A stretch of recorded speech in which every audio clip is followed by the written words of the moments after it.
Sí se ve mi pantalla, ¿no, chicos?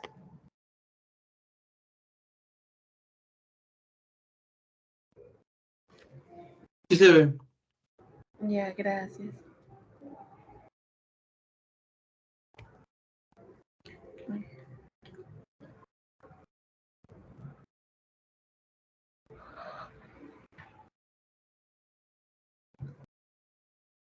Ay, Diosito.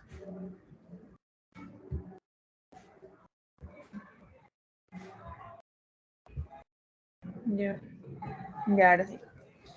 Ya, entonces vamos a iniciar hoy día con la última asesoría antes de su parcial, que viene a ser anatomía por imágenes del sistema vascular. En sí, lo que vamos a ver hoy día van a ser qué exámenes van a ustedes solicitar cuando tengan alguna patología enfocada a lo que es netamente lo que es el aparato vascular, ¿no? Ya sea arterias, venas y algunos también procedimientos o tratamientos que se pueden utilizar en ese tipo de casos. Entonces, vamos a iniciar primero con lo que viene a ser la arteriografía, la angiografía o cateterismo, que viene a ser lo mismo. En sí, cuando hablemos de lo que viene a ser todo lo que es angiografía, cateterismo, arteriografía, imagínense como si fuera radiografía, pero enfocada a los vasos. O sea, estos estudios por imágenes nos van a permitir tomar como unas fotos, por así decirlo, como unas capturas a lo que viene a ser las arterias. En el caso de que fueran venas, se le va a denominar venografías o flebografías. Voy a utilizar esto. Ya. Entonces, en el caso de que fueran arterias, se le denomina arteriografías. Y en el caso de que fueran venas, se denomina flebografía o venografías también, en algunos casos. ¿Ok? En el caso de las arteriografías, van a necesitar lo que es un contraste, porque va a ser como una radiografía simple de las arterias, pero como no se va a poder ver a simple vista, requieren de un contraste para poder, digamos, visualizar correctamente todo lo que es el tracto de estos vasos. Esta inyección de contraste obviamente tiene que ser controlada y monitorizada porque tenemos que hacerlo mediante un fluoroscopio. Entonces, en sí, ¿qué va a ser la angiografía? Va a ser un estudio de los vasos sanguíneos mediante una inyección intraarterial de contraste que la vamos a poder visualizar mediante la fluoroscopía. Esta angiografía o cateterismo en sí es un estudio bastante utilizado, pero también es importante que conozcamos que existen otros métodos, ya sea como la angiotac o la angioresonancia o la ecodoppler, acá, que van a ser también otros métodos de estudio mucho mejores. ¿Por qué? Porque no van a ser tan invasivos como vienen a ser las arteriografías o las fibrografías. Entonces, van a ser estudios o métodos mucho más sencillos que hoy por hoy se estudian o se utilizan de una mejor manera para poder darnos una imagen de lo que vienen a ser los vasos sanguíneos. Por ejemplo, en el caso de la angioresonancia o en la ecografía Doppler, no se necesita lo que es un contraste. En la angiotac sí es un contraste que se inyecta endovenoso, pero a diferencia de las angiografías como tales, no es necesario que utilicemos, digamos, vasos grandes, ¿ok? La inyección de contraste puede ser en vasos periféricos que no requieran un control o un monitorizado más intenso. Y en el caso del ecodoppler no se requiere ningún tipo de contraste, es un estudio muy utilizado hoy por hoy, por ejemplo, en el caso de, imaginemos, ¿no? Pacientes baleados que vienen a la emergencia y justamente la bala ha comprometido el recorrido arterial o venoso, por ejemplo, se le puede tomar lo que es un ecodoppler para ver cómo es que está el flujo en esa zona, ¿no? Y poder determinar si es que es un vaso que se puede salvar, por así decirlo, o digamos que requiere algún tipo de cirugía, operación, etc. Ahora, van a haber indicaciones para lo que es la angiografía. Dentro de ellas pueden ser, o mejor dicho, están dadas según la ubicación, ¿ok?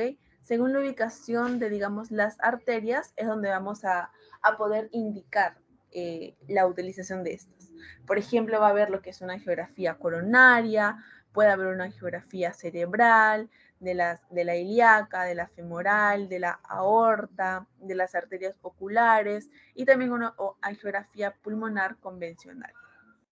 Entonces, en esta imagen que vamos a ver, vamos a poder ver todos los detalles de lo que viene a ser la arteria aorta, ¿no? Ustedes ya conocen, junto con su bifurcación, que está incluida y todas las ramas que puedan emerger de esta arteria principal, ¿no? Ya sea, por ejemplo, lo que es el tronco celíaco, la mesentérica, y justamente acá se ve muy, muy resaltante lo que son las arterias renales, ¿no? Que desembocan en el riñón como tal.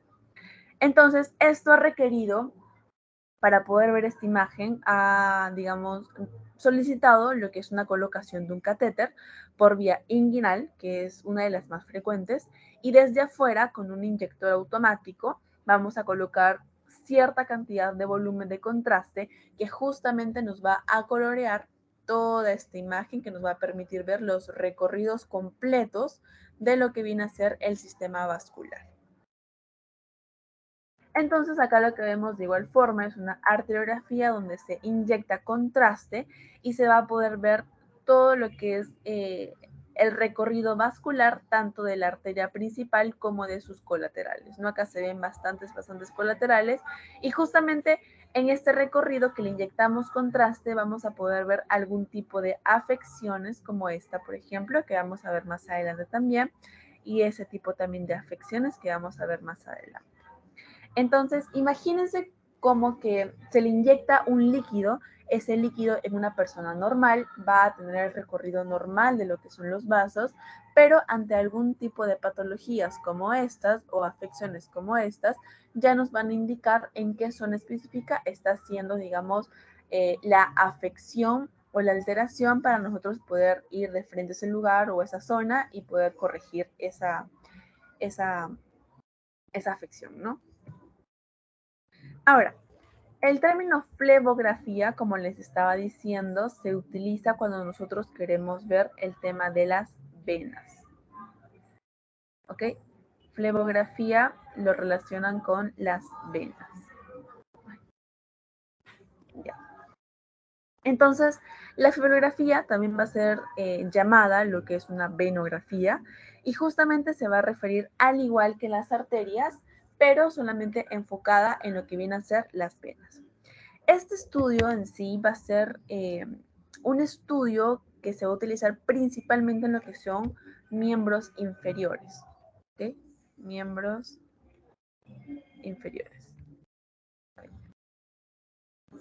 Ya, bueno, miembros inferiores. ¿Por qué? Porque casi todas las alteraciones, o la mayoría de alteraciones, al menos las más frecuentes, se dan justamente en esta zona, ¿no? En la zona de miembros inferiores. La flebografía en sí era un estudio que antiguamente era muy bien utilizado, pero hoy por hoy, como les dije, existen otros métodos mucho mejores, como es el caso del ecodoppler.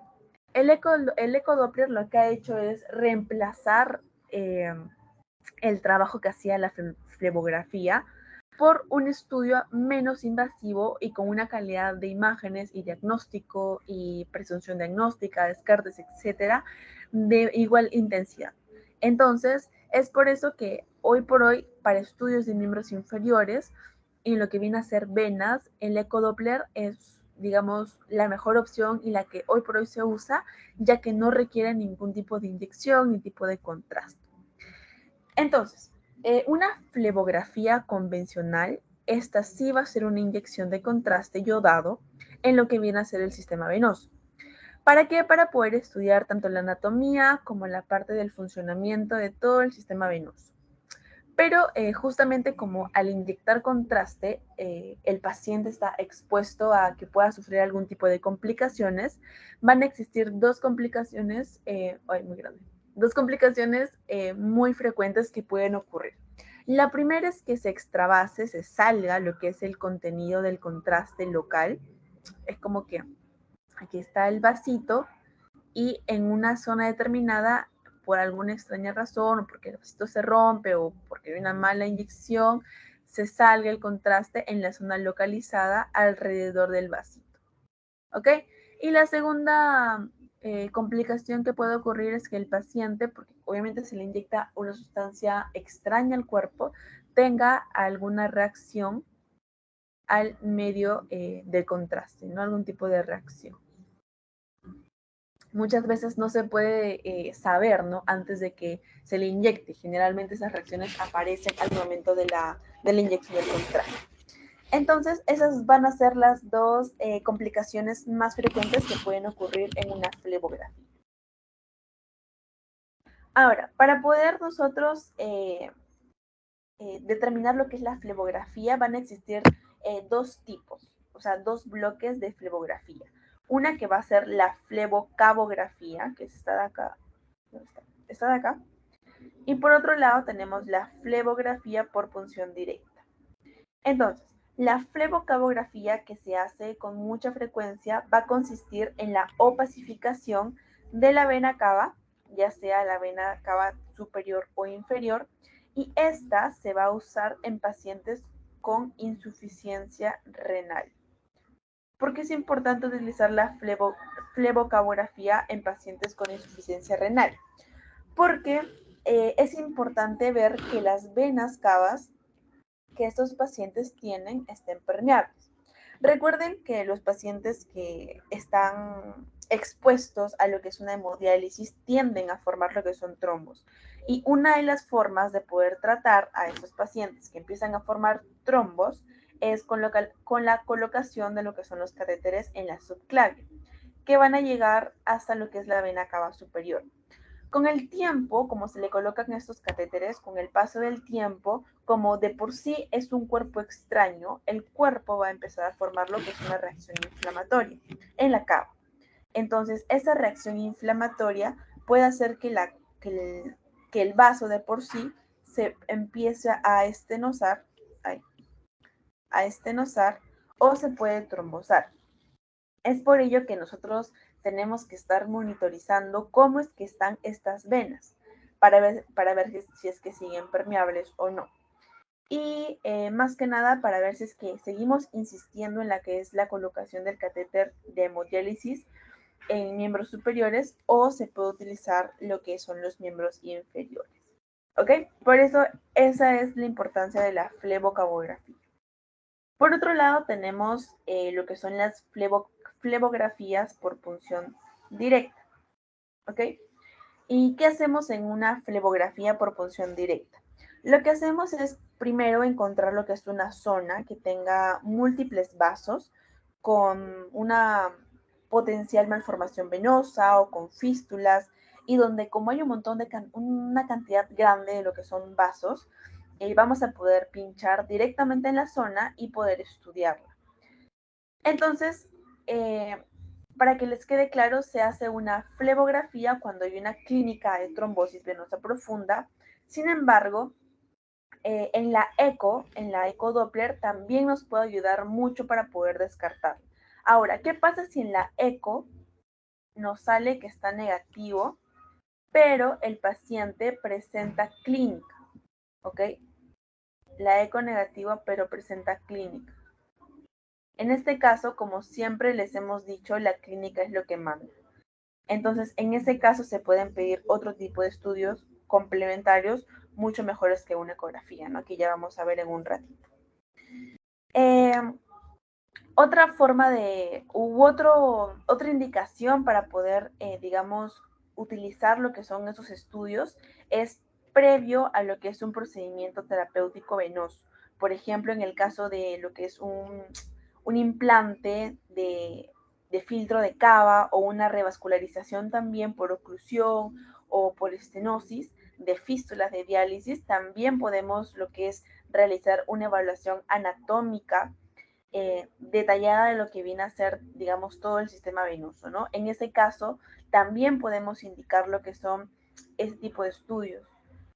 Por ejemplo, también en malformaciones venosas o vasculares, donde sospechemos algún tipo de anomalía en el sistema venoso, también podemos solicitar ese tipo de estudios. Entonces, por ejemplo, en esta imagen podemos ver en primer lugar lo que es el recorrido de lo que es todo el sistema venoso superficial y profundo. Y esto del centro que ven es lo que se conoce como la vena cava superior. Eso es lo que buscamos nosotros al momento de estudiar lo que son los vasos centrales o las venas centrales. ¿Qué pasa en esta otra imagen, en el de la derecha?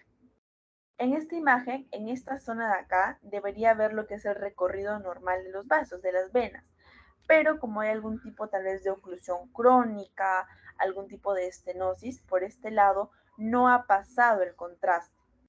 Por lo tanto, nos indica que esa parte, esa zona del recorrido venoso está ocluida.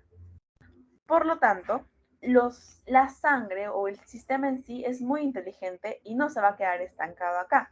Lo que va a buscar es que por cualquier otro medio la sangre que debería pasar por acá llegue a sus zonas correspondientes.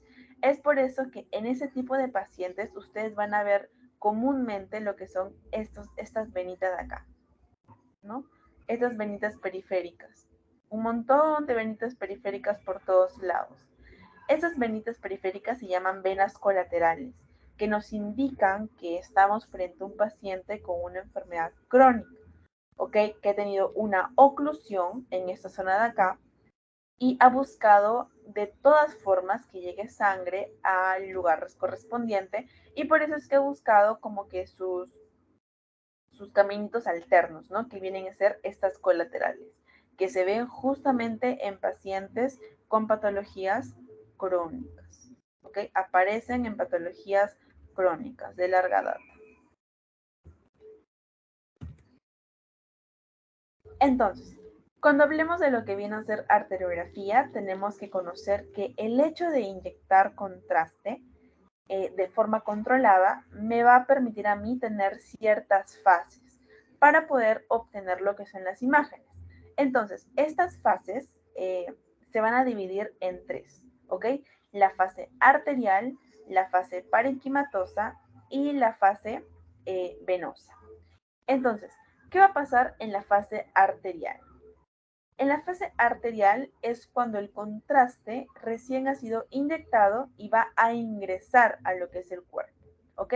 Aquí es cuando ingresa el contraste en la fase arterial. Una vez que ya, digamos, ha ingresado lo que es el contraste y empecemos a obtener lo que son las imágenes, cuando ya justamente el contraste haya invadido el órgano, y todo el órgano ya se encuentre lleno de lo que es el contraste, vamos a pasar a lo que es la zona parenquimatosa, ¿ok? Cuando ya ha llegado al órgano y lo está llenando de contraste para poder ver toda la circulación que está llegando a este órgano. Y por último, cuando ya el contraste ha cumplido su función, ya hemos visto lo que es la imagen como tal, va a pasar a retirarse por medio de una fase venosa. ¿Ok? Cuando ya el contraste se retira, empieza a evacuar del órgano, ya se convierte en lo que es la fase venosa. Entonces, a todo este proceso es que lo vamos a dividir en las tres fases. Acuérdense, fase arterial cuando el contraste ingresa, la fase parenquimatosa cuando el órgano ya está lleno del contraste y la fase venosa cuando el contraste ya sale del órgano. Ahora, otras literaturas lo van a llamar lo que es una fase temprana y lo que es una fase tardía, ¿ok? Pero la idea es esta, ¿no? En su teoría, si no me equivoco, les ponen estas tres fases, por eso les he puesto acá las tres. Ahora, algo que quiero que tengan en cuenta es que el hecho de que nosotros pinchemos una arteria o un vaso en sí, nos obliga a tener ciertos cuidados con el paciente, ¿no? Por lo tanto, tenemos que ver qué pacientes están contraindicados para hacerse una arteriografía. Y son todos estos de acá. Primero, un paciente que tenga coagulopatías. Es muy importante. En esos pacientes no se les puede indicar lo que es una arteriografía. En segundo, un paciente que tenga alergia a contrastes yodados ya como antecedentes, ¿no? Porque es muy importante, ya que pueden tener, digamos, reacciones más adelante. Además, por ejemplo, en los pacientes también que tienen una insuficiencia renal, recuerden que tampoco se les puede poner esta arteriografía porque justamente el yodo que se utiliza en el contraste se tiene que eliminar por vía renal. Entonces, un paciente que tiene un riñón insuficiente, que no trabaja bien, encima le pones el yodo, no va a poder eliminarlo de manera correcta. El yodo se va a acumular en su cuerpo y le puede traer patologías más adelante. Por eso no se les puede poner a estos pacientes. Y entre otros pacientes también que tengan una insuficiencia cardíaca congestiva o un IMA reciente, tampoco es recomendable que se le haga ese tipo de estudios. Por otro lado, tenemos también lo que son algunas complicaciones. Como les digo, el hecho de introducir lo que es contraste, pinchar una arteria es complicado. Entonces, tenemos que tener en consideración algunas otras complicaciones que pueden ocurrir. Primero, en el lugar de la punción. Pueden ocurrir hemorragias, pseudoaneurismas, puede haber lo que es una fístula arteriovenosa o hasta trombos, ¿no? En el caso de la punción. En el caso de la manipulación del material puede haber perforaciones, secciones por una mala praxis y en cuestiones de contraste, como les digo, siempre el tema de las reacciones alérgicas o hasta una toxicidad sistémica, ¿no? En algunos pacientes.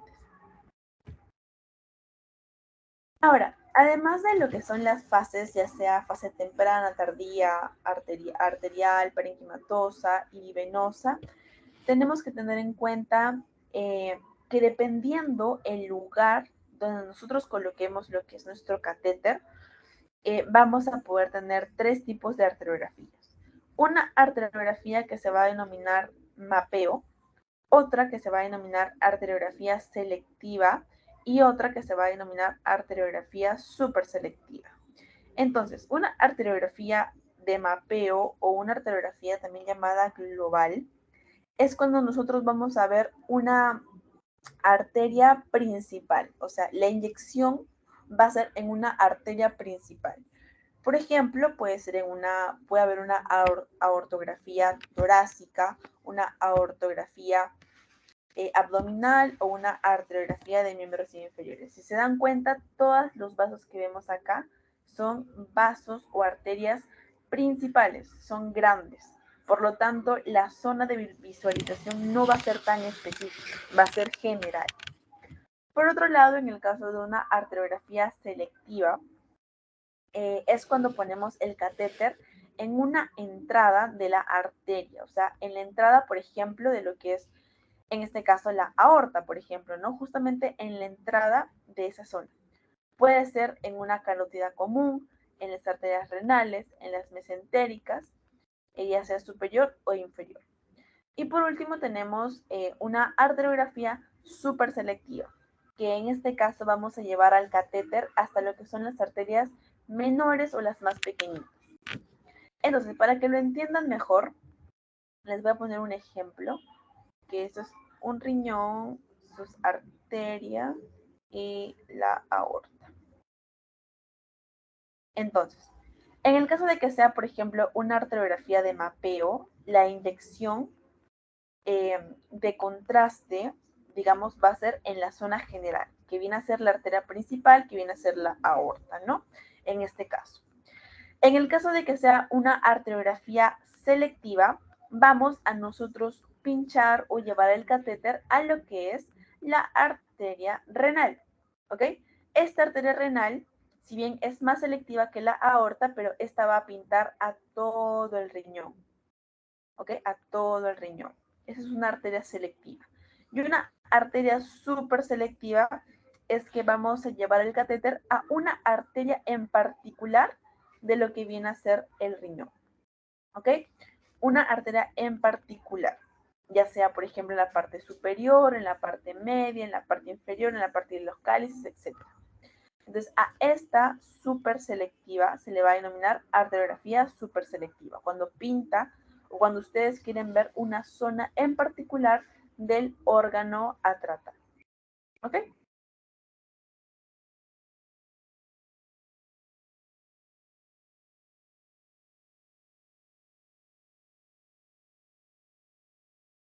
Pido ver el diagnóstico en la tumoración en esta zona de acá. ¿Ven? Ahí.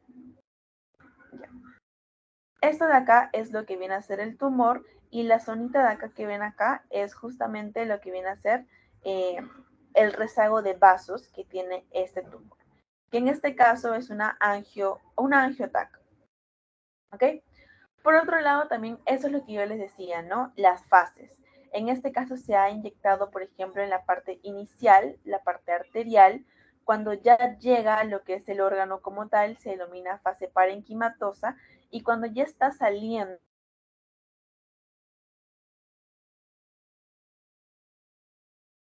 mucho venosa. Ahora, tenemos lo que es el angiotac, que también va a ser otro estudio por imágenes un poquito más especializado que lo que viene a ser la arteriografía como tal. Esta va a ser lo que es una representación vascular usando lo que es una topografía de los vasos sanguíneos. Esto lo que nos va a permitir, como les digo, es más que nada ver un mapeo, ¿ok?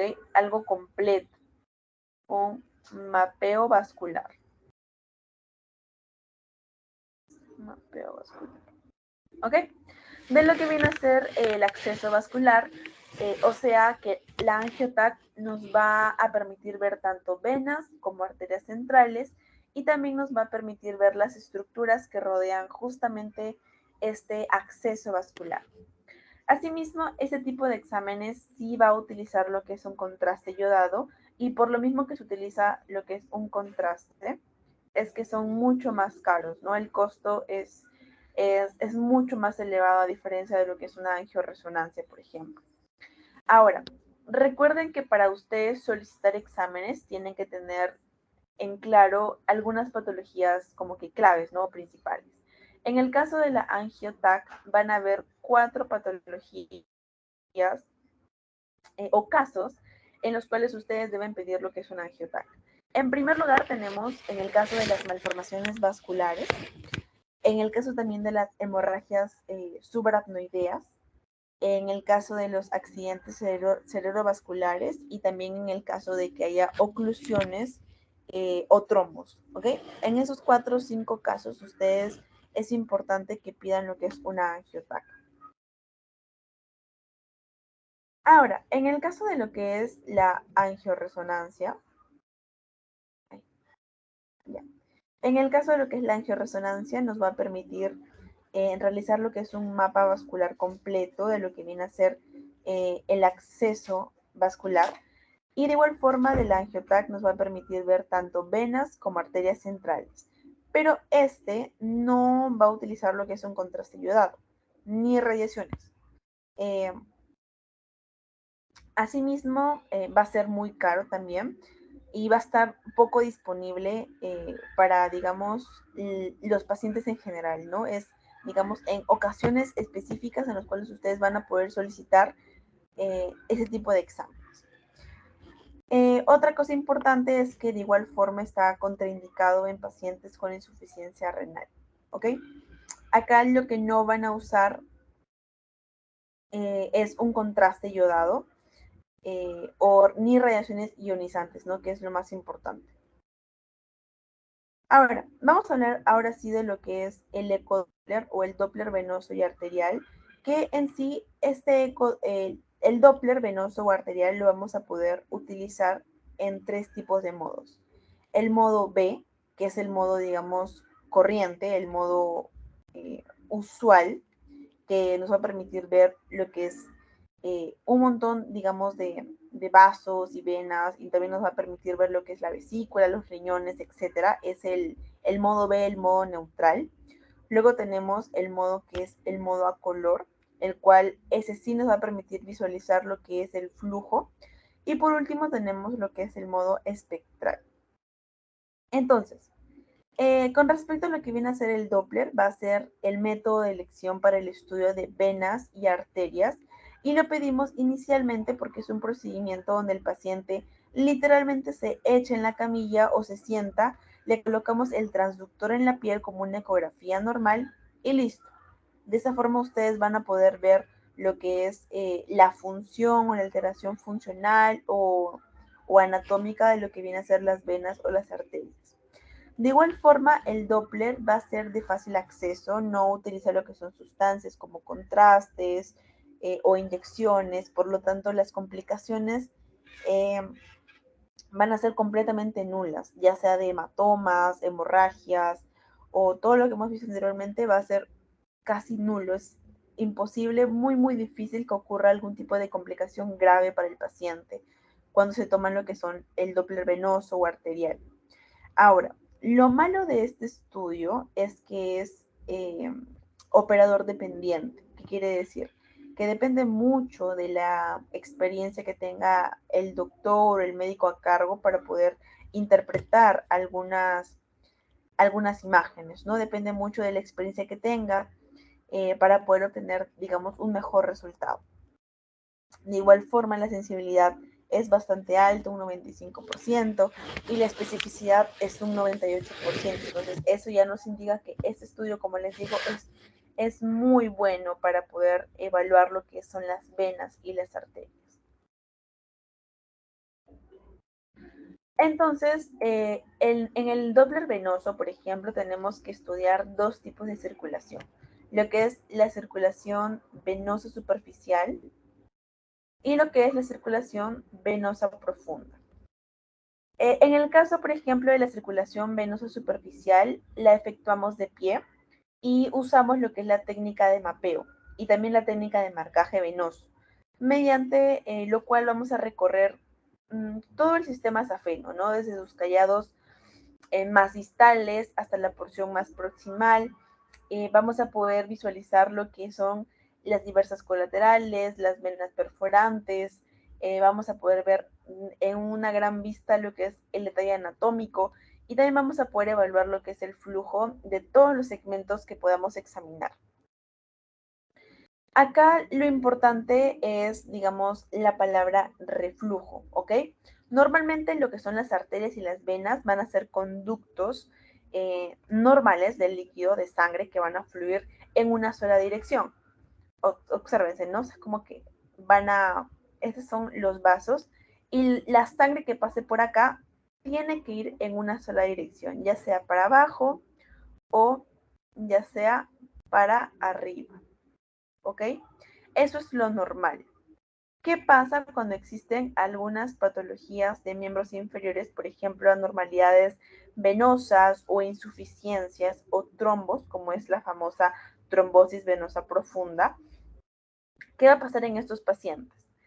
La sangre o el flujo que va a pasar por estos vasos ya no va a ir solo en una dirección, sino van a ver justamente en el Doppler que van a ver una cantidad de sangre, una cantidad de flujo que va a regresar, va a querer regresar en el mismo sentido.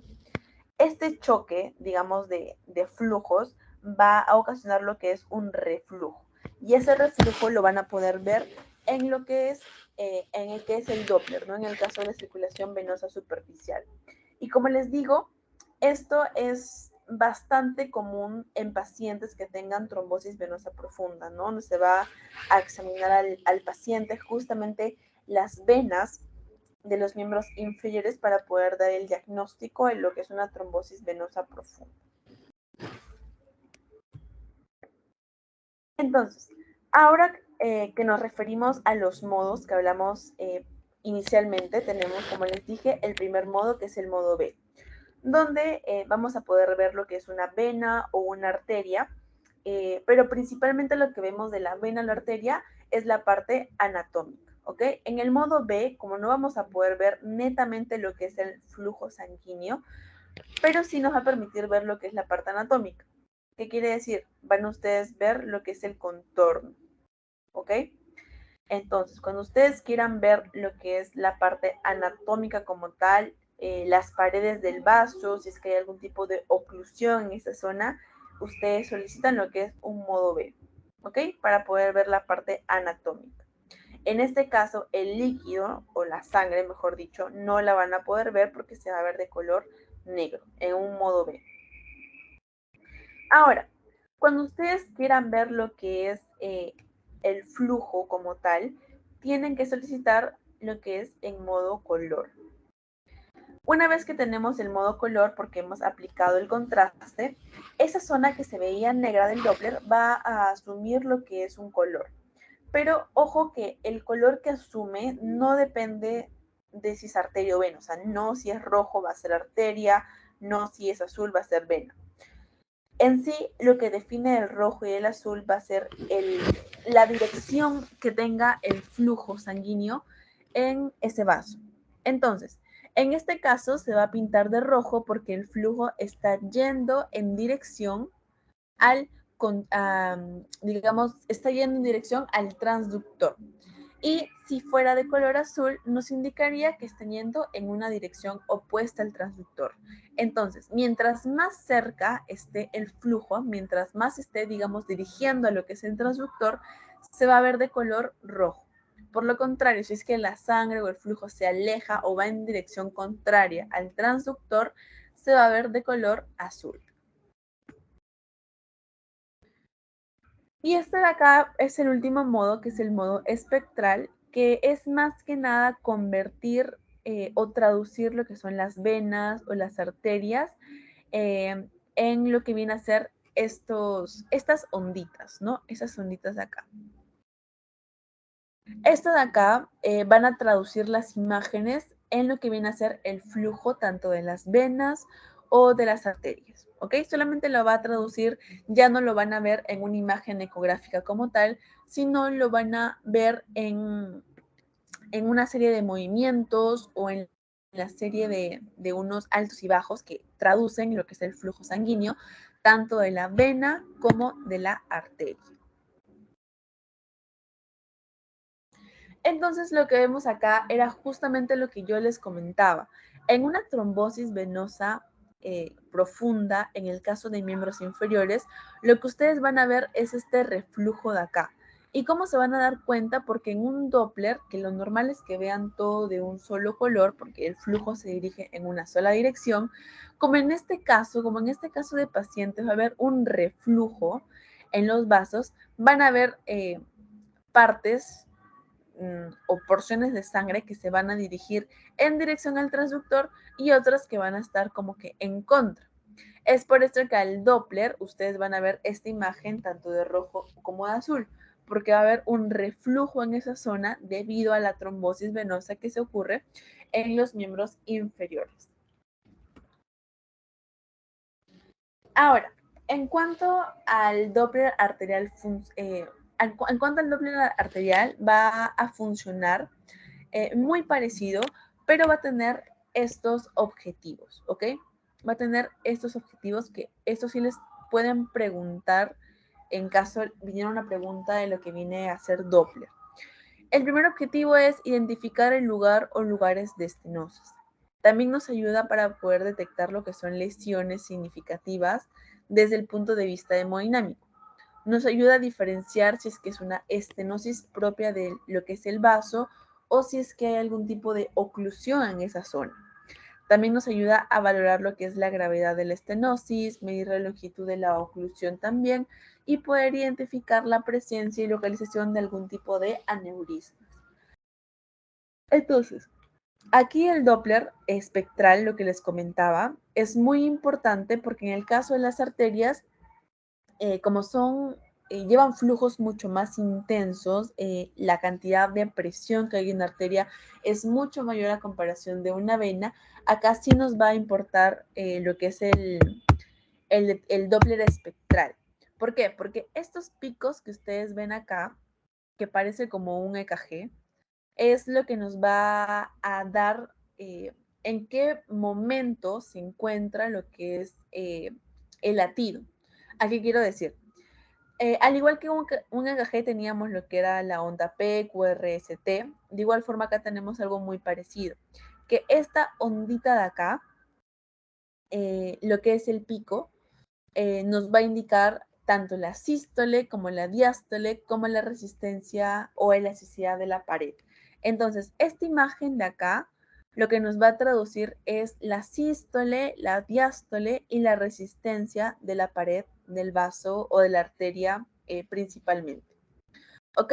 Entonces, ¿qué pasa cuando hay una alteración, ya sea en la sístole, en la diástole o hay una alteración en la pared del vaso?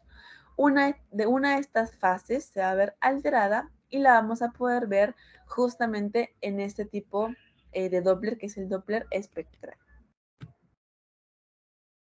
Ahora sí, vamos a ver lo que es, vamos a hablar sobre lo que es radiología vascular intervencionista.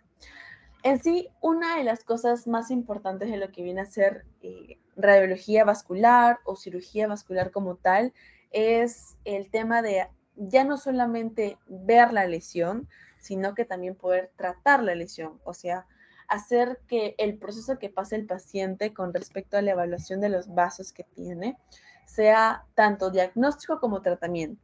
Y justamente la rama que se encarga de eso es la radiología vascular e intervencionista, que hoy por hoy es una de las especialidades que está teniendo un boom muy grande en lo que es la medicina, sobre todo porque ayuda mucho a agilizar lo que es el procedimiento, tanto de tratamiento como de recuperación de lo que son los pacientes. Entonces, van a existir múltiples patologías vasculares que van a ser resueltas con lo que viene a ser radiología vascular e intervencionista.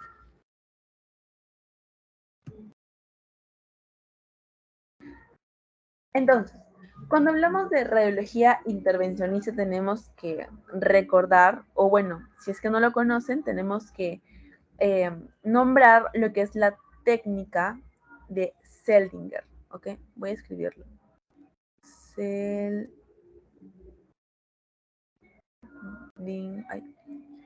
Seldinger.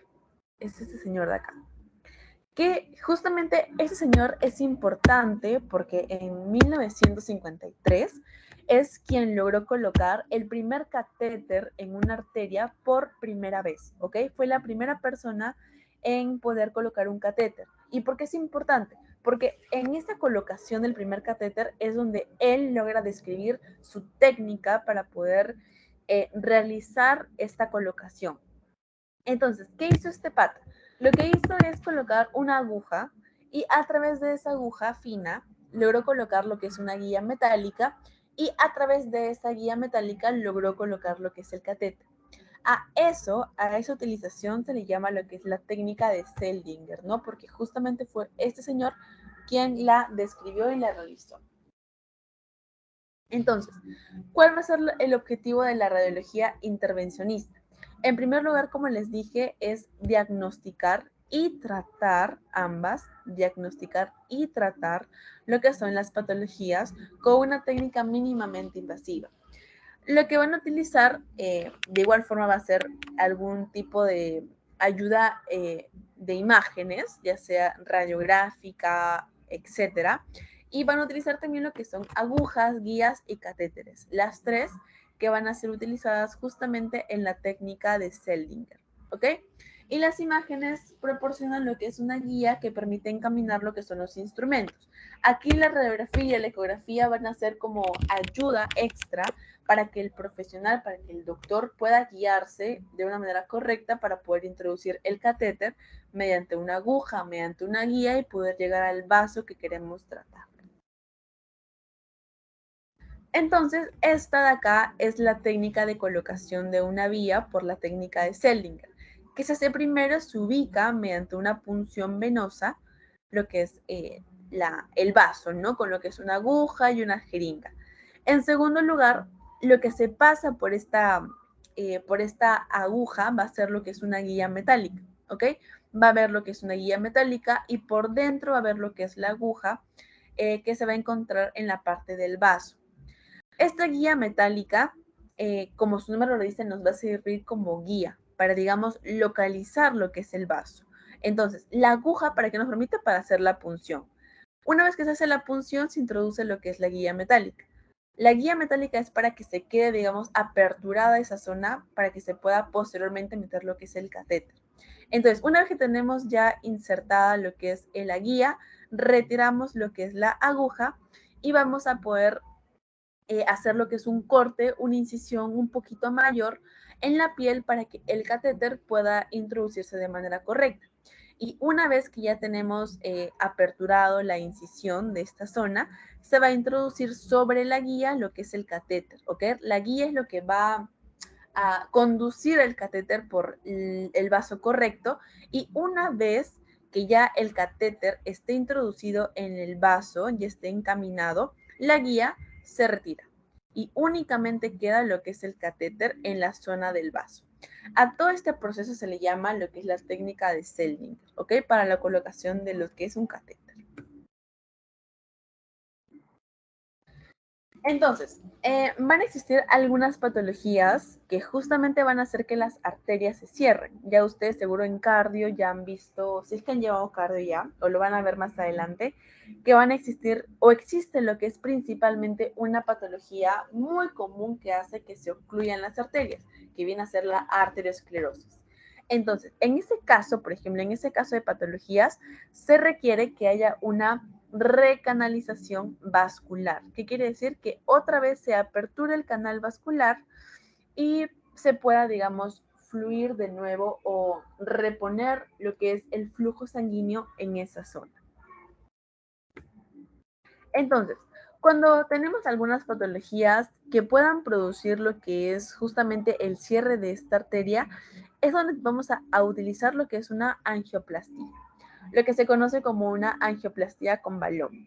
¿Qué vamos a ver acá? Vamos a ver que van a utilizar lo que es esto, que se puede ver como un palito, que luego lo vamos a insuflar y va a pasar a hacerse así, como un balón, ¿ok? Como su nombre lo dice, un balón. Entonces, ¿por qué lo introducimos en forma de palito? Porque los vasos en sí, los vasos sanos, van a tener, digamos, que poder pasar de manera correcta este, lo que es esta angioplastia con balón. Y justamente cuando lleguemos a la zona donde esté ocluida, ya sea por ateromas, por placas, por grafite en sí, se va a aperturar este balón y va a hacer que la arteria de que estaba ocluida o estaba estenosada pase a tener una forma normal, una forma sana, que le pida, digamos, el pase de lo que es el líquido, el pase del flujo y poder romper de una u otra forma estas placas ateromatosas, ¿no? Que pueden ser semilíquidas o pueden ser sólidas. Entonces, ¿para qué se utiliza lo que es una angioplastía con balón? Justamente para el tratamiento de la enfermedad vascular oclusiva, como es el caso de la arteriosclerosis.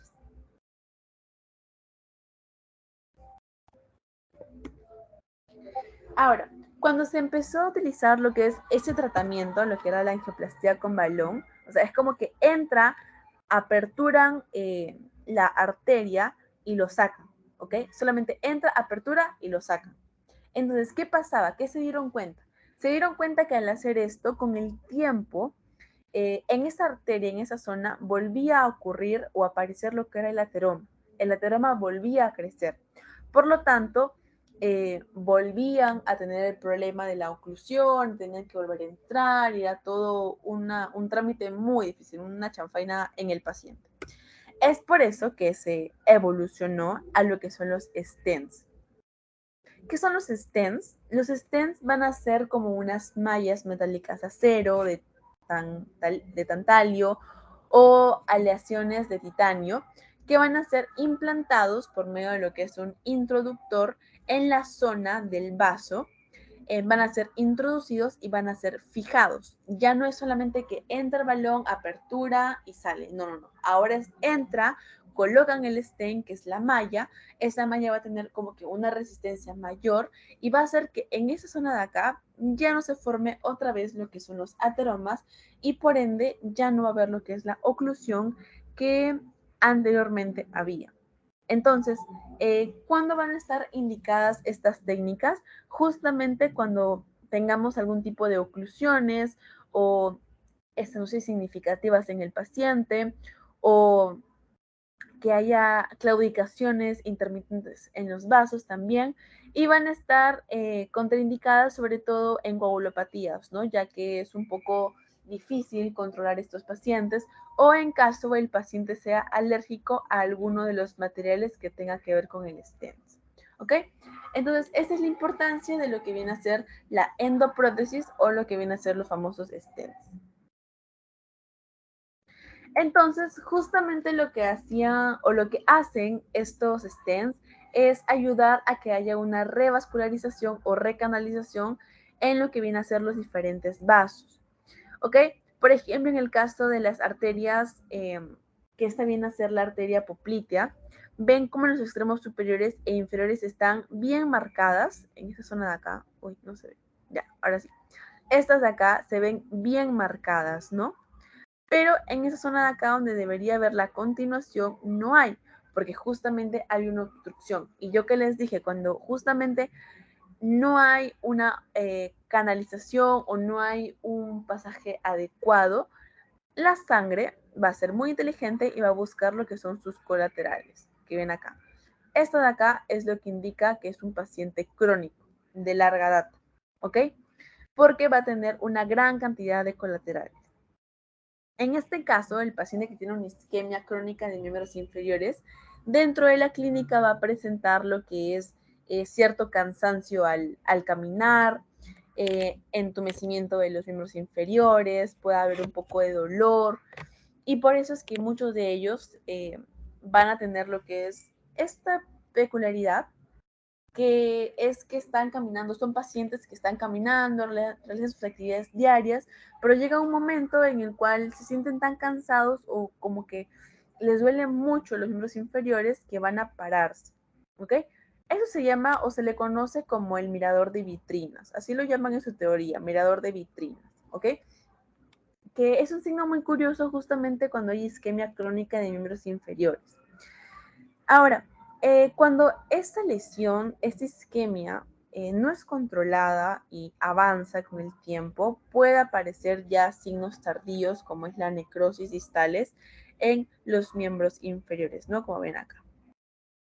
Ciertas necrosis distales en la parte de los pies, sobre todo en los pies, ¿no? Que inicia ahí. Entonces, acá fíjense, por ejemplo, en el caso de estas arterias, vemos lo que es un recorrido normal con un flujo adecuado, pero en una cierta parte, en una cierta porción se ocluye, o sea, se estenosa un poquito, porque empieza a haber una disminución de lo que es el flujo sanguíneo. ¿Qué hacemos? Entramos con lo que son nuestros catéteres, ponemos lo que es un stent, recanalizamos lo que es la parte vascular, ¿y qué pasa luego? Ocurre un flujo normal en el paciente. ¿Ok? Ocurre un flujo normal en el paciente. Entonces, esto es lo que les decía, que viene a ser la angioplastía con catéter, con balón y stents. Podemos ver cómo en esa zona de acá hay una cierta cantidad de placas ateromatosas. Se introduce lo que es un stent, se insufla o se infla lo que es el stent y de esta forma podemos ir rompiendo lo que son estas placas y podemos obtener lo que es la revascularización o recanalización de lo que es el vaso o la arteria. Ahora, contrariamente a lo que es la dilatación que hacemos para producir lo que es más flujo sanguíneo, eh, también tenemos que tener en cuenta que existe otro procedimiento que es la embolización endovascular. ¿Qué es esto? Es un procedimiento, digamos, para poder interrumpir lo que es el riego sanguíneo de una determinada estructura o parte del cuerpo. Por ejemplo, cuando hacemos lo que es la inserción de un contraste, ustedes van a poder ver que en algunas patologías o en algunas afecciones, vemos que este riego normal aparece una zona extraña, donde se empieza a meter sangre. ¿Qué hacemos nosotros? Hacemos una embolización endovascular, que procedemos a interrumpir lo que es el riego sanguíneo en esta estructura o parte del cuerpo, ¿ok? Que son zonas, digamos, eh, no normales. Es por eso que se utiliza lo que es la embolización endovascular. Y justamente para esta embolización endovascular es que van a haber ciertas indicaciones. Estas son las situaciones que más se van a utilizar para lo que es una embolización. Dentro de ellas tenemos a la cabeza lo que son los aneurismas vasculares. Podemos tener malformaciones arteriovenosas, fístulas, tumores vasculares, angiofibromas y hemangiomas. ¿Ok? Eso también les pueden preguntar, ¿en qué casos ustedes solicitar lo que es una embolización? ¿Ok? En este 3, 4, 5, 6 patologías bastante comunes. Entonces acá tenemos lo que es una arteriografía inicial que está demostrando lo que es un punto en forma de contraste. Acá no debería haber lo que es el contraste como tal, puesto que se le puede denominar que hay una fuga de ese contraste, ¿no? Una fuga de sangre en esa zona. Lo que se hace es colocar un microcatéter en esa zona en la arteria que va a irrigar, y esto hace que en la arteriografía posterior la zona que estaba, digamos, con una fuga de sangre haya desaparecido. Y por último, ya en esta imagen lo que vemos en el lado izquierdo son las arterias bronquiales patológicas, lo que señala esa zona de acá. Y en el otro lado vemos ya el resultado de una embolización justamente en la zona de acá, ¿no? Ven cómo la cantidad de sangre o cantidad de recorrido sanguíneo ha disminuido, por lo tanto, se puede realizar mediante una embolización. Ok, entonces eso sería todo con respecto a lo que viene a ser la anatomía, el sistema vascular y el tema de la radiología intervencionista con respecto a lo que viene a ser diagnóstico. ¿Ok? Entonces, como les digo, este es un tema no tan preguntado en sí, pero hay algunos puntos claves que sí les pueden preguntar, sobre todo los procedimientos como el stent u otras cosas también. Les pueden también venir muy, muy fácilmente su examen, que sería bueno que lo repasen porque ahí tienen uno o dos puntitos más para que puedan sacar. Ok, chicos, entonces, ¿tienen alguna duda